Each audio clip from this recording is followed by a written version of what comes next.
को साथ लेकर के भगवान अंतर ध्यान हो गए। एक स्थान पे जाकर के महाराज राधा रानी को भी मान हो गया।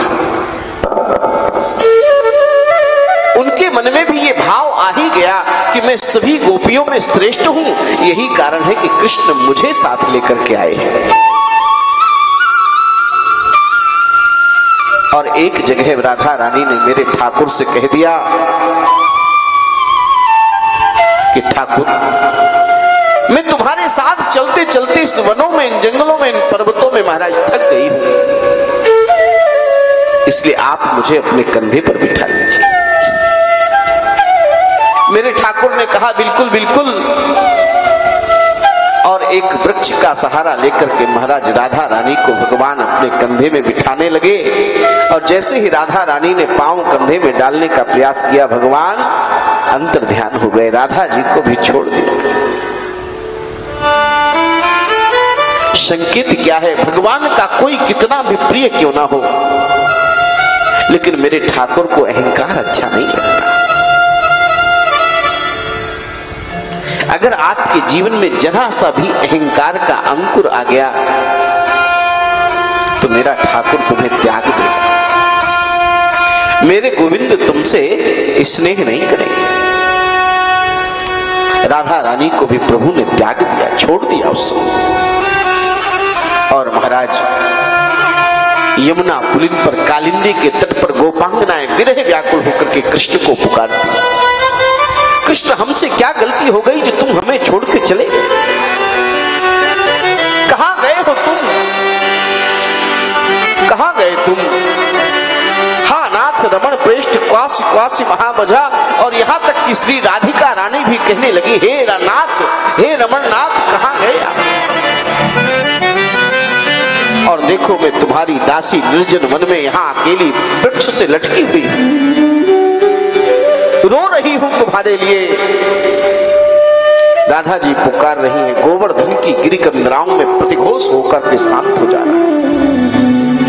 कोई नहीं आ रहा है राधा रानी के पास।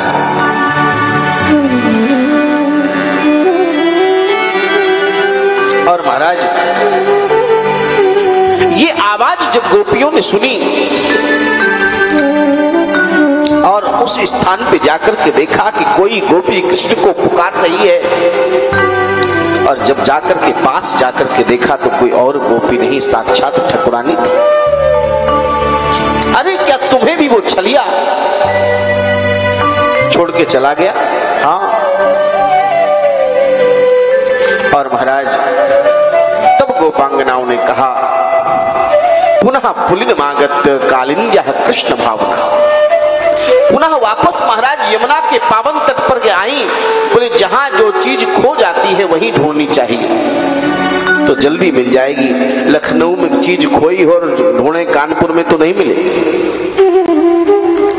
गोपियों ने कहा कि यमुना किनारे जहां पर कृष्ण हमसे मिले थे वही खो गए हैं, इसलिए पुनः वापस यमुना के पावन तट पर आई हैं। और महाराज सुंदर विरह व्याकुल होकर के महाराज सुखदेव जी कहते हैं, कृष्ण के विरह में व्याकुल होकर के गोपियों ने 19 श्लोकों में गोपी गीत गाया है।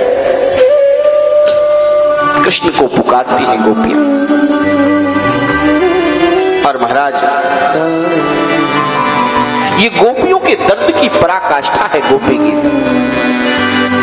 जब किसी दिन विरह व्याकुल होकर के तुम्हारा ठाकुर की प्रार्थना करने का मन हो, उस दिन गोपी गीत गाना चाहिए। गोपांगनाएं विरह व्याकुल होकर के पुकारती हैं कृष्ण को। आंख में अश्रुओं की धारा है, रुदन कर रही हैं और कहती हैं, ब्रज की शोभा ही आपके प्राकट्य से है और हम तुम्हारी। पहले ये गोपियां कहती थी कि आप सिर्फ हमारे हैं, ये अहंकार है। लेकिन अब गोपियों ने भाव बदल लिया, गलती सुधार ली, कहती है कि हम तुम्हारी हैं। मैं निवेदन करता हूं हमेशा, प्रेम कभी अधिकार नहीं करता।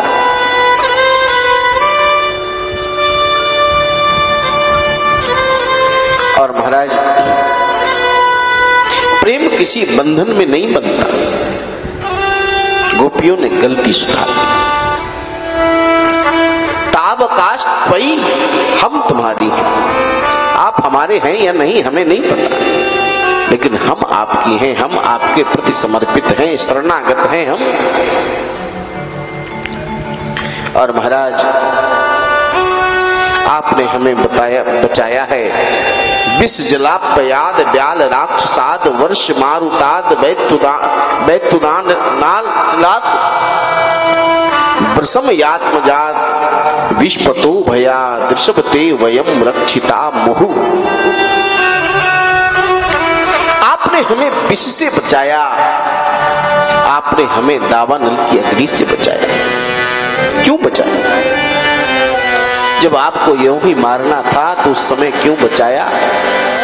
आपने उस समय तो हमें बचा लिया, लेकिन अब आप हमें अपने वियोग में तड़पा करके मारना चाहते हो।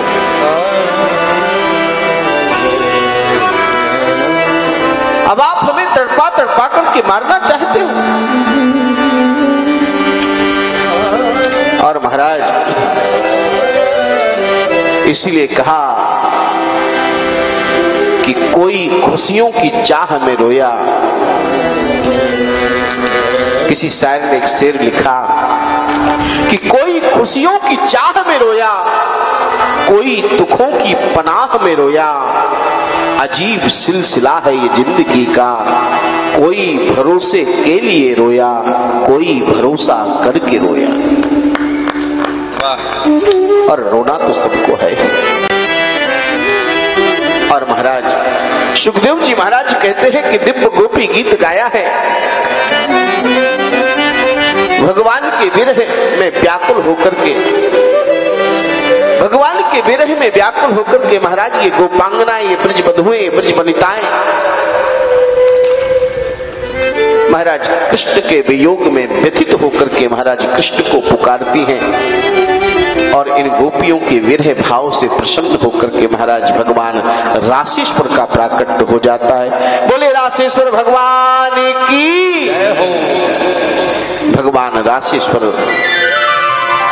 रसिक बिहारी महाराज गोपियों के मध्य में प्रकट हो जाते हैं।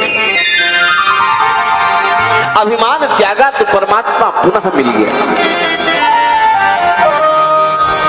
जब तक अभिमान रहा तब तक परमात्मा नहीं मिला। और बस यही जीवन में सीख लेने जैसी बात है। अगर आपके जीवन में अहंकार रहेगा तो परमात्मा आपसे दूर चला जाएगा। अगर आपके जीवन में अहंकार नहीं रहेगा तो परमात्मा आपके हृदय में निवास करेगा।